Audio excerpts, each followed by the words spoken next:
And those who dare to hope find nothing to hope for.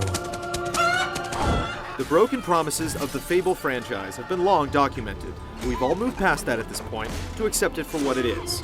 An ambitiously open-ended game that seamlessly blends elements of MMOs, RPGs, and action-adventure games into one satisfying whole. Fable 3 keeps its ambitions in check in favor of massaging what's already established. Is it enough?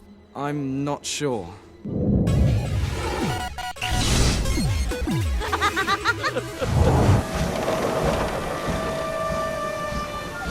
The age of industry has come to Albion, though some call it the age of oppression.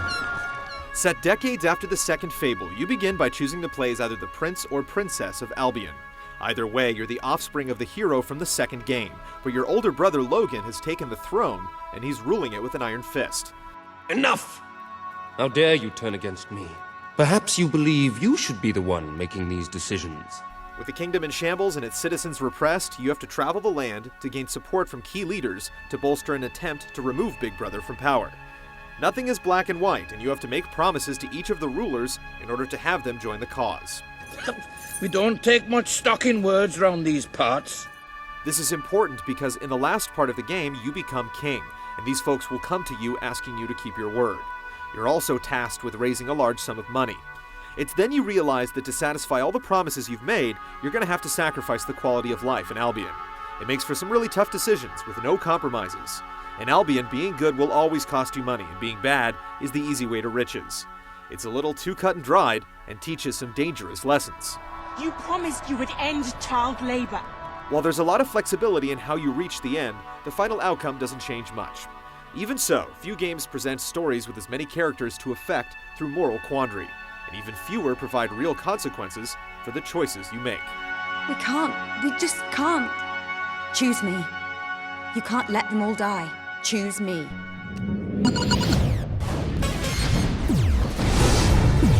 You have a full royal suit. I must say I am in awe. Like the prior games in the series, Fable 3 is basically an MMO wrapped in an action-adventure. There's an overarching goal to achieve, but you can spend as much time getting there as you want. Few games manage to tangle the repercussions of your actions into their very fabric, like Fable 3. Clearly split into two discrete parts, the first two-thirds of the game are combat-heavy and revolve around overthrowing your tyrant of a brother. In the last third, the game shifts dramatically, and you're forced to learn the ins and outs of acquiring gold and making difficult decisions about the future of the region. Today, you will deal with a pressing environmental issue. The game world is one huge, flowing piece of land filled with hundreds of citizens, and almost all of them have tasks for you to tackle. Once you get past the initial tutorials, you're basically free to roam wherever you want and spend your time how you please.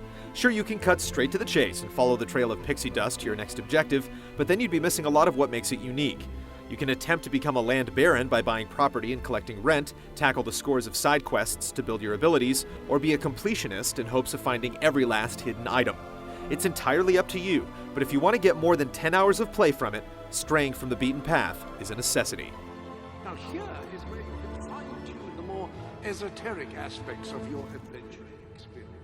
With so many options, it would be easy for a game like this to become cumbersome. That's where the Sanctuary comes in. Basically a fully modeled start menu, this interactive control panel does a great job of organizing everything for you. There's an armory and a wardrobe, but most importantly it includes a map table that gives you a bird's eye view of Albion, all the quests available, and a list of collectibles. You can even zoom in and warp to any location provided it's already been visited on foot. It could have been accomplished with the menu system, but it goes a long way towards keeping continuity, and the access and functionality are painless.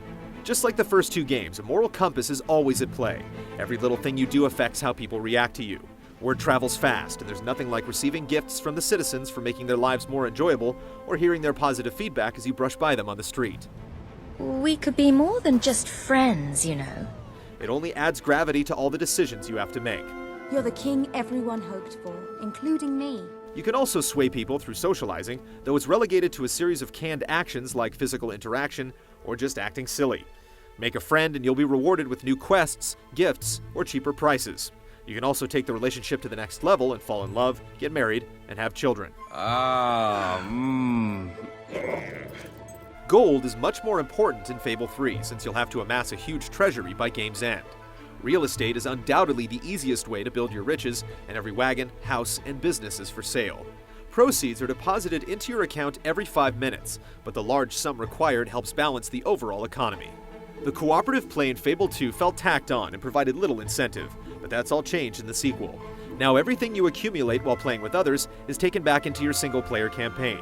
You can also use your fully customized avatar complete with any abilities or weapons you've acquired. Best of all, you can interact with other human players just like any NPC to form business partnerships or even tie the knot.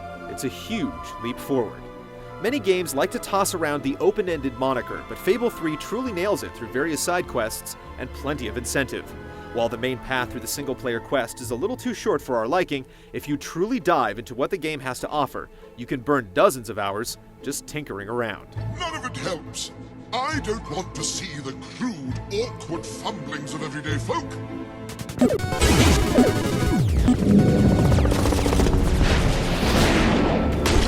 Elite soldiers, my ass. Have that! The gameplay in Fable 3 is incredibly streamlined, even when compared to Fable 2. There's one face button each for melee, magic, and ranged weapons, and all three use a fairly effective auto lock-on. Fight! Excellent! The depth comes from how you press each of the buttons. Tap them once and you'll launch a weak attack. Hold them and release them, and you'll unleash more powerful flourishes depending on how long they're held down. It works well and is easy to come to grips with. The only issue is that blocking uses the same button as the melee attack. It can be a little finicky, and considering the triggers go unused, it could have been mapped elsewhere. No matter whether you're using a sword, magic, or a pistol, each will change their appearance with use depending on how you play. You can also increase their power in an area called the Road to Rule, where you spend guild seals that are rewarded for just about everything you do in the game. You have survived a terrible ordeal, but you will be the stronger for it. New abilities and upgraded job skills are also available, and you'll have to complete a lot of side quests to even hope of maxing everything out before the conclusion. Use your spell against them. In Fable 2, you could imbue your spells with special properties to create some interesting results. This time, you wear 2 gauntlets at a time with a spell assigned to each one. Mixing various gauntlets together can completely alter the power and style of the spells you cast, so experimentation is highly recommended. Some special spells and potions are mapped to the D-pad for easy access. Ah, yes, one's heart soars before such regal bearing. The dog was an addition to Fable 2, and the Old Mutt returns for Part 3 with few upgrades. He still helps spot treasure and alerts you to impending danger, but your interaction is kept pretty simple, and the canine still isn't much help in combat. At the same time, you don't need much help because Fable 3 is far too easy. We only died a couple times throughout the entire game, and that was simply because we stopped paying attention to our health after the first 5 or 6 hours.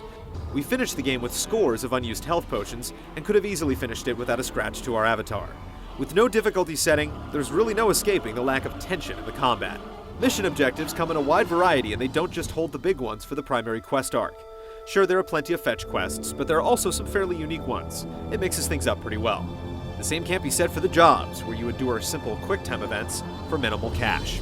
Oops, watch it! The gameplay in Fable 3 hasn't changed much from the prior installment. It's an easy game that has a low barrier of entry. The lack of memorable boss encounters is a disappointment, but otherwise, it smooths some rough edges without sacrificing depth. Oh, you don't see that every day.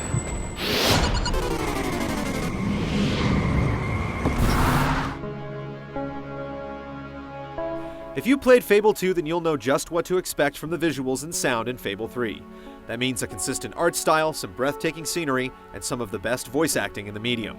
You'll also get the same warts in the form of crude character models and poor lip syncing.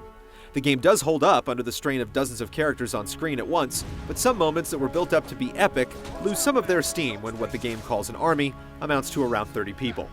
The music is absolutely haunting and helps set a serious tone, though we would have enjoyed a few more lighthearted tunes to help provide some contrast.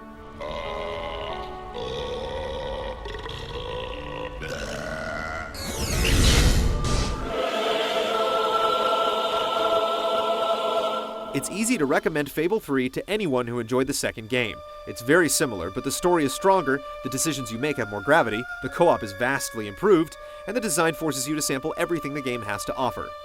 It's a brief experience for those who choose to follow the breadcrumb trail, but there's still no other game like it, and it's worth the effort to find out what kind of ruler you will be. Let the battle for Albion begin!